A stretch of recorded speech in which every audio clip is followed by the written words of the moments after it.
ফরিদপুর থেকে ফাতিমা নামে এক বোন প্রশ্ন করেছেন যে কারো যদি 2 অথবা 3 ভরি স্বর্ণ থাকে তার জাকাত আসবে কিনা। অত্যন্ত গুরুত্বপূর্ণ প্রশ্ন। কোনো বোনের যদি 2 ভরি 3 ভরি তথা 7.5 ভরি থেকে কম স্বর্ণ থাকে, এত দাম স্বর্ণ, 7.5 ভরি কম স্বর্ণ যদি থাকে তাহলে জাকাত ফরজ হবে কিনা, অত্যন্ত গুরুত্বপূর্ণ একটা বিষয়। এক কথায় আমরা বলতে পারি, যদি ওই বোনের শুধুমাত্র স্বর্ণ ছাড়া আর কোনো সম্পত্তি না থাকে, অর্থাৎ ওনার রূপা নেই, ওনার আর কোনো জমার টাকা নেই, ওনার ব্যবসায়িক কোনো পণ্য নেই, ওনার কোথাও কোনো ইনভেস্ট নেই, অর্থাৎ জাকাত ফরজ হওয়ার জন্য যেই পণ্যগুলাকে নির্ধারণ করা হয়েছে এই পণ্যগুলার কোনো একটাই নেই, শুধুমাত্র আছে স্বর্ণ বা গোল্ড, এমতো অবস্থায় ওনার জাকাত ফরজ হবে না 7.5 ভরি হওয়ার আগ পর্যন্ত।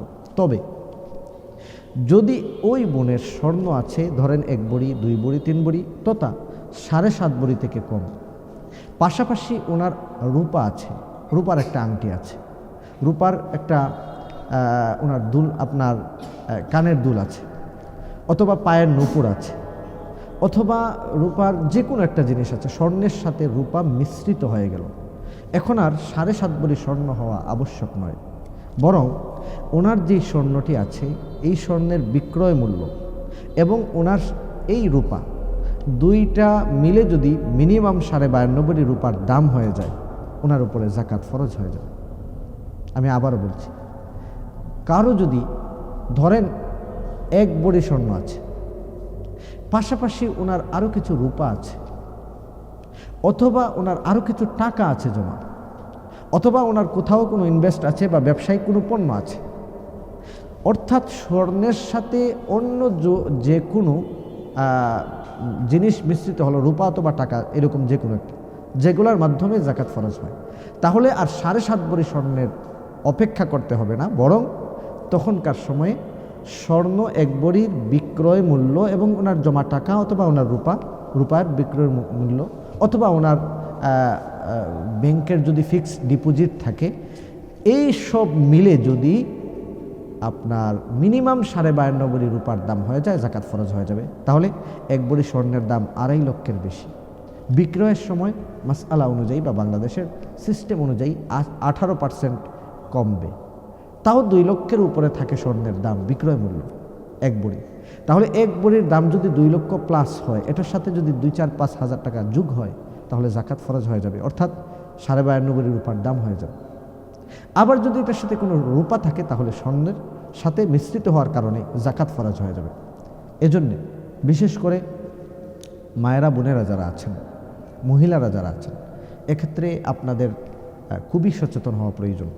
অনেকেই মনে করেন যে শুধুমাত্র আমার কাছে 7.5 ভরি স্বর্ণ হয় নাই, তাহলে তো আর জাকাত ফরজ হবে না। বিষয়টা এমন নয়, বরং জাকাত ফরজ হয়ে যাবে যদি আপনার কাছে স্বর্ণের পাশাপাশি রূপা অথবা অন্য কোনো টাকা অথবা জাকাত ফরজ হয় এমন কোনো কিছু থাকে, আপনার উপর জাকাত ফরজ হয়ে যাবে।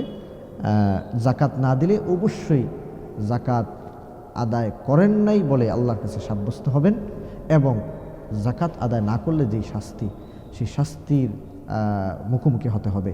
আল্লাহ রাব্বুল আলামিন কুরআনুল কারীমে সূরাতুত তাওবায় বলেছেন, ওয়াল্লাযীনা ইয়াকনিজুনা আয-যাহাবা ওয়াল ফিদ্দাতা ওয়ালা ইউনফিকুনাহা ফি সাবিলিল্লাহ ফাবাশশিরহুম বিআযাবিন আলীম। যারা নাকি স্বর্ণ রূপা জমা রাখে, জাকাত ফরজ হওয়ার পরেও জাকাত দেয় না, তাদেরকে কঠিন আযাবের সুসংবাদ দাও। আযাবটা কেমন হতে পারে আল্লাহ ধরন দিয়েছেন, ইয়াউমা ইউহমা আলাইহা ফি নারি জাহান্নামা ফাতুকওয়া বিহা জিবাহুহুম ওয়া জুনুবুহুম ওয়া যুহুরুহুম হাযা মা কানাজতুম লিআনফুসিকুম ফাযুকু মা কুনতুম তাকনিজুন। আল্লাহ তাআলা অতঃপর বলছেন যে এই স্বর্ণ রূপা বা এই সম্পত্তিকে জাহান্নামের আগুন দিয়ে গলিয়ে তার পিঠে পেটে চেহারায় শরীরের অঙ্গ প্রত্যঙ্গে আল্লাহ রাব্বুল আলামিন ফেরেশতাদের মাধ্যমে লাগিয়ে দেবেন। কি কঠিন শাস্তি! আল্লাহ তাআলা আমাদের সবাইকে হেফাজত করুন। জাকাতের ব্যাপারে সকলেই সচেতন হন, জাকাত প্রদান করুন। আল্লাহ আপনার সম্পদে, আপনার ইনকামে, সব কিছুতে আল্লাহ তাআলা বারাকা দান করবেন ইনশাআল্লাহ। আসসালামু আলাইকুম ওয়া রাহমাতুল্লাহি ওয়া বারাকাতুহু।